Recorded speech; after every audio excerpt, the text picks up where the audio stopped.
Hey guys, welcome back to a layout update. So again, it's been a hot minute since the last layout update, but as you can see right off the bat here, I've been working on quite a bit. So let's kind of go ahead and just jump in here. So we'll start off with the CN 4900 here at the back. This guy's pretty much all painted up and ready to go. I've still got a little bit of stuff to do on the inside, mostly just speaker, lighting, that sort of thing. But for the most part, I've got the ditch lights and everything all sorted out. I'll slide this guy forward a little bit here. As you can tell, it's still a dummy locomotive, but I will be repowering it with a Athearn Genesis motor, as I did with the GP9RM. I've left the handrails and everything unpainted on the back, because I still have to run some wires and such through. I ended up drilling out a little hole on the bottom of these stanchions at the back here, so I could get a better support, because otherwise they would just be glued down from the from the bottom, and no additional support. So adding that little piece of bronze wire to the underside has definitely improved the rigidity. But she's got all Canon fans. For some reason the camera makes her look a lot more dirtier than she appears, but that's okay. A couple of little repairs I got to do. Some of the lift rings at the top here have come off, and one of the antennas for the PTC array have come off, but I still have that part laying around. I just got to glue it back on. Plus, a bit of the paint did rub off of the stanchions while I was transporting it to and from the Whitby train show, but overall, I'm really happy with how she's come out. Still got a little ways to go still. Got the broom and everything on the front there. As for the prototype, ditch lights and all the legible decals on the underframe there, and so on. She's actually coming out really nice. Can't wait to get the sound in her and get her going. And as you can see on the front here, it's another engine I've been working on between updates. This is a CN Heritage unit number 7601, and got 3 of the 4 beacons on there. There's one on either side of the fuel tank. Kind of hard to see on the underside there, but overall, it's coming out pretty good. Had to do a lot of modifications on the exhaust hatch here, because this was technically a GP40 that I converted down to a GP38. Or technically that's what CN did. They took a GP38 and converted it to a GP40-3. So I just removed the dynamic blister that was on the GP40 and replaced it with the GP38. And patched out where the old exhausts used to be and added a new one. That is a styrene piece I put together with a ST60 grill from Detail Associates, I believe it was. So it's essentially just the exact same piece on the GP38s here. So you can see the resemblance there. I did have to cut it a little bit shorter so it would fit. And obviously I did do the fans here, as well as that little ring that wraps around that fan for whatever reason. I'm not quite sure why. I think it's Progress Rail did these. But overall, she's come out really well. Had to scratch build the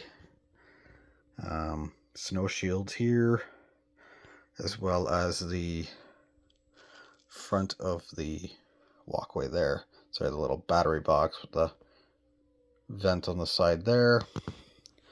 That's the same story on the other side, where I had to add the GY, let's see if it'll focus there, the GY 430A, as well as the little vent underneath the Illinois Central logo there. Plus the new grills on the back here. They were custom made from an GP60 grill that I cut down to fit and frame in like they are on the prototype. Plus filing down that little notch in the middle. But overall, she's come along really well. Got most of the fuel tank details done too. I just got to add some piping that goes between the 2 beacons, as well as some of the plumbing that goes between the air reservoirs on the fuel tank. But overall, she's coming along nicely. And I just had to do the slug with her. Now this guy's got a long ways to go still.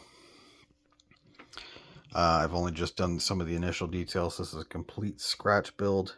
The louvers, all of that I had to all do myself. The top riveted compartments there, I'm not quite sure what they're for. As well as this little, almost like a weld seam in the middle. It's the same thing on the other side.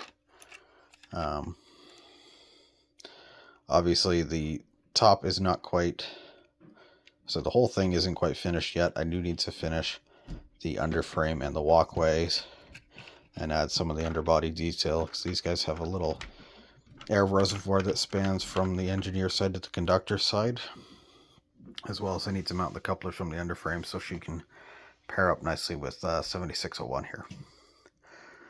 Now, moving on to the next project here is a quick little project I decided to try and tackle. I was hoping to get this done by in time for the Whitby train show, but that's just not how time worked out, or the way she worked out at all. Now this is a Athearn Blue Box Illinois Central SD40-2 number 6252. She mostly serves most of her time on the Iron Range, but I figured this would be a fun little project to do. Added all Canyon fans on the top here, replaced the end of the long hood there, as well as the correct horn, cannon cab, nose, and I still got a lot of work to do on the fuel tank. But as it is right now, she's coming out really nicely. And one of the other things I do got on the go here is a CN AC44 C6M. Sorry, yeah, I think it's AC44 C6M. Now I did have to relocate the door to the other side, and I haven't finished sanding the putty on the nose there, as well as I do need to remove a lot more of the paint on the shell itself. But overall, it's a fun little project. I figured I'd just tackle it when I got a chance to. So other than that, stuff around the layout, I did get a few new pieces of rolling stock. I won't be able to cover it all, but I was gifted a Prairie Shadows NOKL grain car here. Really nice car, really well graffitied as well. Really happy with how that is. I ended up swapping out the trucks for an Athearn Genesis just because the ones that were on it were rubbing against a frame, and weren't quite sure why, but now she's a lot more free rolling, and she's got the rolling end caps that she deserves, so there is that. And I did also pick up one of the Otter Valley Railways trash cars, trash gondolas. These are extremely well detailed cars, very impressive. Extraordinary amount of detail to the road numbers being on the truck. Lots of underbody detail. I did swap out the couplers for a KD, but that's just for my personal preference. And I did opt for an extended shank coupler just because I wanted to protect a lot of the freestanding details that kind of hang right there. And if I do get a car that I don't cut the trip pin off of right away, I don't want those hitting up against each other. And I did also pick up two of these Aurora Miniatures 50-foot high cube box cars. Both are decorated for TTX. The other one's just not on the layout right now. Again, same thing. Put on a longer shank KD coupler just to protect a lot of the air hoses and such that stick out quite far. But even these are extremely well detailed. Same deal. You get the blue end caps as well as the truck road number on the road number on the truck, as well as a plethora of underbody detail. I won't be doing a review on these just because there have been quite a few done already. So if you want to check that out, go search up some other videos there, because there are a number out there already. Now, I did also manage to find two depressed center beam flat cars. Now this one on the left, this is a older Walthers kit that I found at a train show for $8. And this one over here is the newer run from Walthers. This has got an all metal construction versus this one which just has a metal core. Very well. That's like about what you'd expect from a Walthers main line. Obviously with this one I still have to do a little bit of redetailing on the paint, because there are a number of areas where when I filed it down, the paint just comes right off, but that's not a big deal. A couple other new pieces of rolling stock. I'll show you these three over here first. I did get 9 CN ballast cars at the Whitby train show. Now let's see 3 here, and there's an additional 6 over here. Now these already had the loads in them, so I'm probably going to be pulling those out and swapping them out for a gray colored load for ballast. But was really happy to find these for a really great deal too. It was about $60 a pack of 3. So I definitely had to pick up all 3 packs that I found. And other than that, there's 2 others here. I picked this up from Newcastle. And then these are pretty much the exact same as the CN. So I'm probably going to repaint these both into the CN orange scheme. And I know Rapido is going to be doing these exact cars soon, so I will be probably picking up a couple of those, but have a solid ballast train for a decent price. I'm not too upset at all. And other than that, I do have a number of other bits of rolling stock and new locomotives that I haven't shown on the channel yet. One of them being is this Go Transit locomotive, number 559, as well as 4 Athearn Bombardier coaches there, and 3 of the Rapidos. Obviously you can tell there's some big color difference between the two, but I'm really not too fussy. We'll just call the ones over here a little bit more weathered.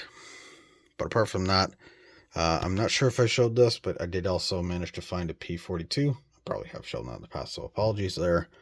But yeah, lots of new stuff. Most of it's not really notable. Most of it's just rolling stock. But other than that, so in terms of other news going around the layout, this is going to be my last update for quite a while. We are going to be moving, so this layout will be coming down. And until I can get space for a new layout, I will be taking this guy down, and I will probably just be posting videos mostly just on my projects of like 6252 and 7601 here. Now, for those of you curious, I do plan to do 7600 as well as Herslug.